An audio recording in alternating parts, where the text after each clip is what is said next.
स्वागत है आपका हमारे चैनल फियर स्टोरी में। फियर स्टोरी को सब्सक्राइब कर लीजिए ऐसी ही शानदार हॉरर स्टोरीज के लिए। तो चलिए शुरू करते हैं आज की वीडियो। गाइस, आज मैं आपको एक साउथ कोरियन मूवी एक्सप्लेन करूंगा जिसका नाम है अलाइव। ये मूवी काफ़ी एंटरटेनिंग है, तो चलिए एक्सप्लेनेशन शुरू करते हैं। तो मूवी शुरू होती है जब एक घर में एक सुबह एक लड़का उठता है जिसका नाम है जॉन वू। वो अपनी मॉम का लेटर पढ़ता है जिसमें लिखा होता है ग्रोसरी शॉपिंग के बारे में, पर वो शॉपिंग के लिए नहीं जाता है और वीडियो गेम्स खेलने लग जाता है। गेम्स में उसके दोस्त टीवी पे न्यूज़ देखने को कहते हैं। वो टीवी ऑन करता है और न्यूज़ में देखता है कि सारे लोग बिना किसी वजह एक दूसरे पे हमला कर रहे हैं। वो खिड़की पे जाकर बाहर देखता है कि सारे लोग एक दूसरे के पीछे भाग रहे हैं और एक दूसरे को काट रहे हैं। जिसको काटा गया हो उसे भी उस वायरस का इन्फेक्शन हो जाता है। तभी उसके घर में एक लड़का आ जाता है।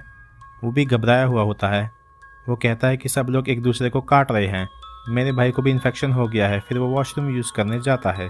तभी जॉन वो टीवी पे देखता है कि उस पर एक न्यूज़ दिखाई जाती है जिसमें इस वायरस के सिम्टम्स बताए जाते हैं। और उसमें सिम्टम्स ये होता है कि इन्फेक्टेड पर्सन की आंखें लाल होने लगती हैं और उनकी बॉडी में बदलाव आने लगता है। वो लड़का जो वॉशरूम में गया होता है वो वापस बाहर आता है और उसकी आंखें लाल होने लगती हैं।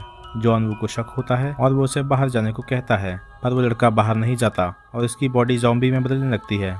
पूरी तरह ज़ॉम्बी बनने के बाद वो जॉन वू पे हमला करने लगता है, पर जॉन वू अपने आप को बचा लेता है और उसे बाहर निकाल देता है। तभी उसकी मॉम का मैसेज आता है कि कुछ भी हो जाए वो दरवाज़ा ना खोले। वो दरवाजे के आगे फ्रिज रख देता है ताकि दरवाजे को कोई ज़बरदस्ती भी ना खोल पाए। इसी तरह उसको सर्वाइव करते करते 2 दिन बीत जाते हैं, लेकिन वायरस पूरे शहर में फैल रहा होता है। जॉन वू ड्रोन की हेल्प से बाहर देखता है, पर उसकी सोसाइटी में लोगों को इन्फेक्शन हो गया है। अपने जैसा कोई सर्वाइवर उसे नहीं मिलता। वो निराश हो जाता है। रात में अचानक उसे कुछ आवाज़ें आती हैं, तो वो खिड़की से बाहर देखता है। वो देखता है कि एक पुलिस ऑफिसर ज़ॉम्बी से लड़ रही होती है, पर वो ज़्यादा देर अपने आप को बचा नहीं पाती और उन ज़ॉम्बीज़ का शिकार हो जाती है। ये देखकर जॉन वू ज़ोर ज़ोर से चिल्लाने लगता है।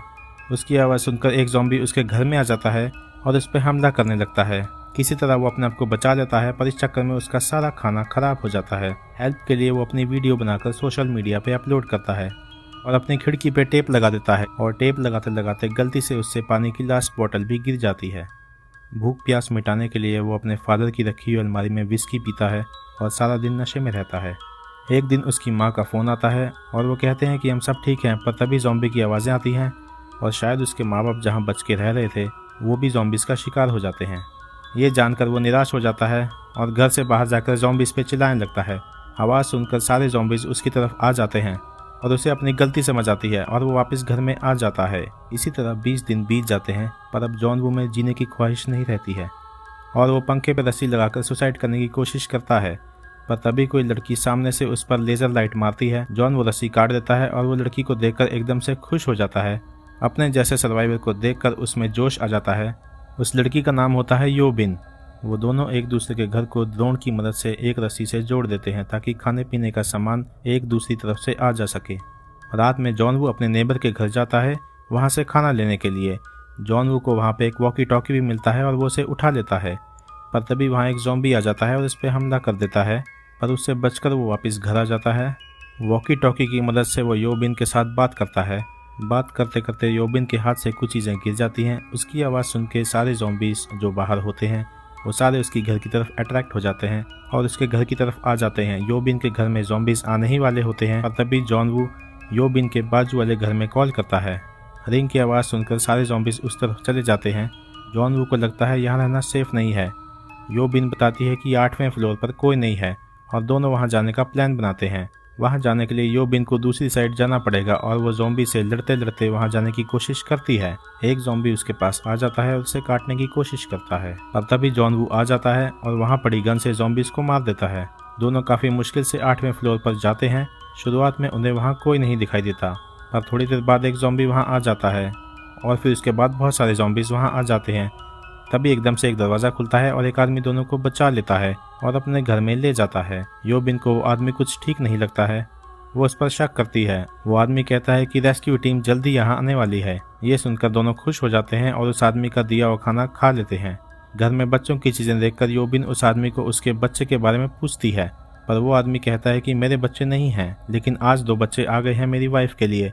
ये सुनकर योबिन डर जाती है। उसके बाद योबिन देखती है कि उस आदमी का दिया हुआ खाना खाकर जॉन वू बेहोश हो जाता है। वो आदमी योबिन को कमरे में बंद कर देता है और इसके थोड़ी देर बाद योबिन भी बेहोश हो जाती है। उसके बाद वो आदमी योबिन को एक कमरे में बंद कर देता है। उसी कमरे में उसकी वाइफ को उसने बांध के रखा था जो कि ज़ॉम्बी बन गई थी। योबिन को देखकर उसकी वाइफ बेकाबू हो जाती है। वो योबिन पे हमला करने की कोशिश करती है। यहाँ जॉन वू को होश आता है और वो उस आदमी से लड़ता है। तभी अचानक दरवाज़ा खुल जाता है और वो ज़ॉम्बी वाइफ अपने ही हस्बैंड पे वार कर देती है। उसके बाद योबिन एक गन उठा के उस ज़ॉम्बी वाइफ और उसके पति को मार देती है। अब वो सिर्फ दोनों ही वापस रह जाते हैं और अब वो सोचते हैं कि ज़ॉम्बी बनने से अच्छा वो एक दूसरे को ही मार दें। जॉन वो योबिन पे गन चलाने ही वाला था, तभी वो रेस्क्यू हेलीकॉप्टर की आवाज़ सुनता है। फिर से दोनों में एक उम्मीद आ जाती है और वो दोनों उस रेस्क्यू हेलीकॉप्टर को रोकने के लिए छत पर जाते हैं। रास्ते में उनका सामना कई सारे ज़ॉम्बी से होता है। वो लोग लड़ते लड़ते ऊपर जाते हैं और वहाँ उन्हें कोई हेलीकॉप्टर नहीं दिखाई देता। योबिन हार मान लेती है और प्लेन ना देखकर जॉन वो डेस्परेट हो जाता है और जोर जोर से चिल्लाने लगता है। उसके चिल्लाने की आवाज़ सुनकर सारे ज़ॉम्बी छत पर आ जाते हैं और दोनों की तरफ आगे बढ़ते हैं। जॉन वो गन से उनका सामना करता है पर गोलियां भी खत्म होने लग जाती हैं। अब सारे ज़ॉम्बीज एकदम दोनों के पास आ जाते हैं पर तभी एक रेस्क्यू हेलीकॉप्टर वहां आ जाता है और उसमें से गोलियां बरसने लगती हैं जो कि ज़ॉम्बीज को मारने लगती हैं और तभी वो दोनों जल्दी से हेलीकॉप्टर में बैठ जाते हैं। इस तरह जॉन वू और योबिन की जान बच जाती है और ये मूवी यहीं पूरी हो जाती है। तो दोस्तों अब आते हैं इस फिल्म के रिव्यू पे।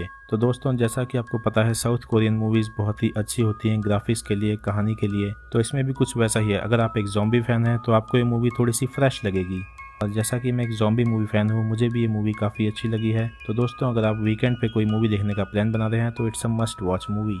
तो चलिए अब इस वीडियो को ख़त्म करते हैं। अगर आपको ये वीडियो पसंद आया तो इसे शेयर, लाइक और सब्सक्राइब ज़रूर करें और आगे कौन से नेक्स्ट मूवी की एक्सप्लेनेशन आप देखना चाहते हैं वो भी नीचे आप कमेंट्स में लिख सकते हैं। तब तक के लिए guys take care, bye bye, stay safe.